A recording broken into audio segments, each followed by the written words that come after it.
আজকে একটা গল্প দিয়ে শুরু করব ভিডিওটা, ঠিক আছে? একটা গল্প বলবো, তারপর কথা বলবো। গল্পটা শোনো। একটা লোক, তার স্ত্রী, দুজনে দিনের বেলা মাঠে ঘাটে কাজ করে, চাষবাস করে, পাশাপাশি টেলারিংয়ের কাজ করে কিছু কিছু পরিমাণ অর্থ সঞ্চয় প্লাস অর্থ তো ব্যয় আছে, সংসার চালাতে অর্থ ব্যয়, সেখান থেকে কিছু পরিমাণ অর্থ সঞ্চয় করে করে রেখেছে।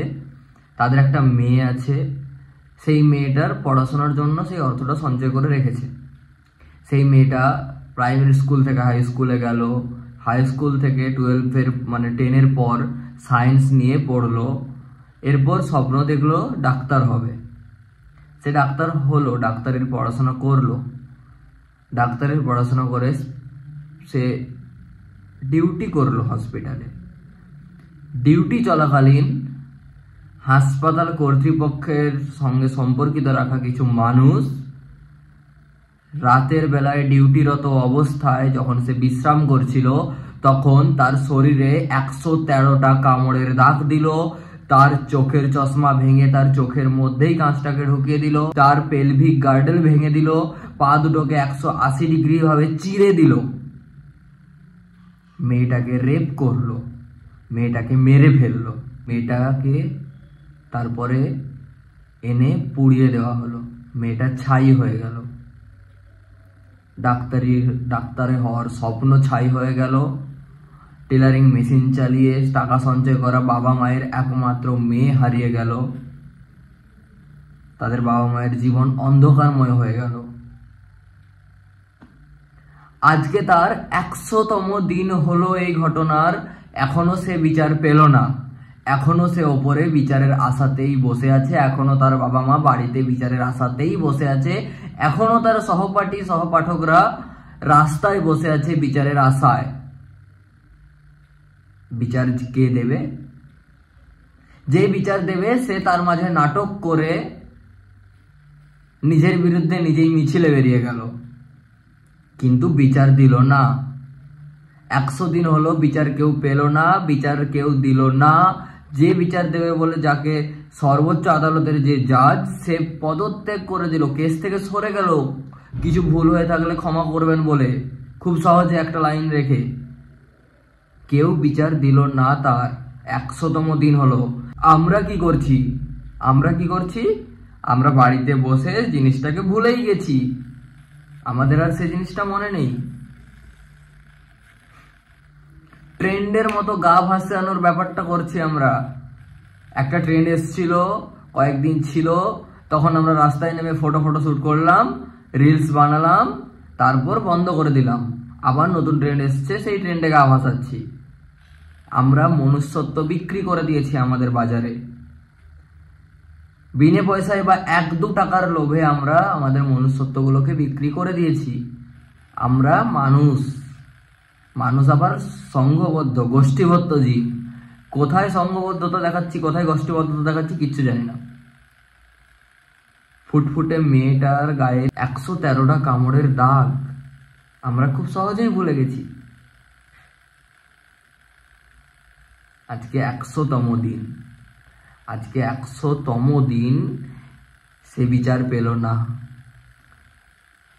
তাকে তার এই ঘটনার জন্য তাকে নির্যাতন করা, তাকে মেরে ফেলা, তাকে মার্ডার করা, প্ল্যান্ড মার্ডারের জন্য যারা দোষী হিসেবে ধরা পড়েছিল, তারা কাঁচের গাড়িতে করে তাদেরকে নিয়ে যাওয়া হচ্ছে।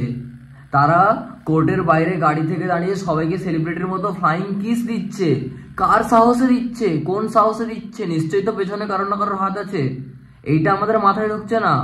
আমরা আবার নিজেকে বুদ্ধিময় মনে করি, বুদ্ধিমান মনে করি, এইটা মাথায় ঢুকছে না যে কোন সাহসে যেই মানুষটা ধরা পড়ার প্রথম দিন বলেছিল আমাকে ফাঁসি দিয়ে দিন, সেই মানুষটা আজকে বলছে আমাকে ফাঁসানো হচ্ছে। আমি সঞ্জয় রায়ের কথা বলছি, সে বলছে ফাঁসানো হচ্ছে আমাকে। সেই প্রথমেই বলেছিল সে যে আমাকে ফাঁসি দিয়ে দিন, প্রথমে দোষ স্বীকার করে নিল, আমরা কিছু করলাম না, তার মানে সরকার বা তাদের আইন কিচ্ছু করলো না।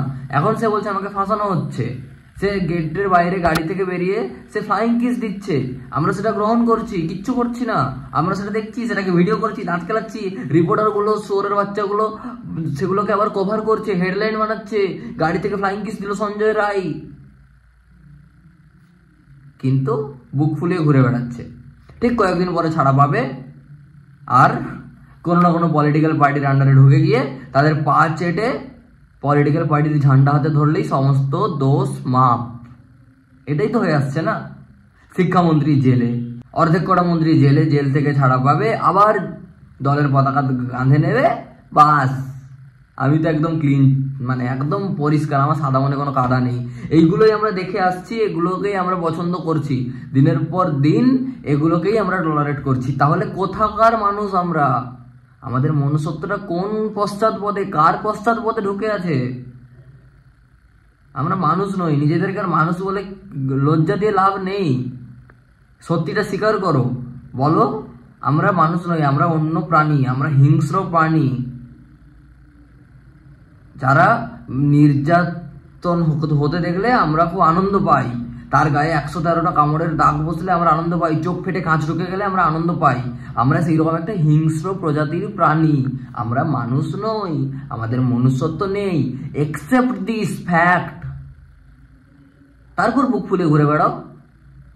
না সিবিআই নামক যে সংস্থা সে কিছু করলো, বিচার দিল না, রাজ্য সরকার বিচার দিল, কেউ কোনো বিচার দিল না। সবকটা টাই আপ করে বিষয়টাকে ধামা চাপা দিয়ে দিল। আর আমাদের মনুষ্যত্বহীন মনে আমরা ভুলে গেলাম, মজাই আছি। 100 দিন পেরিয়ে গেছে, 150 দিন পেরিয়ে যাবে, 200 দিন পেরিয়ে যাবে, কি হবে আর, তাই না? আজও রাস্তাতে মানুষজন পড়ে আছে শুধুমাত্র বিচারের আশায়, এখনো আন্দোলন করছে শুধুমাত্র বিচারের আশায়।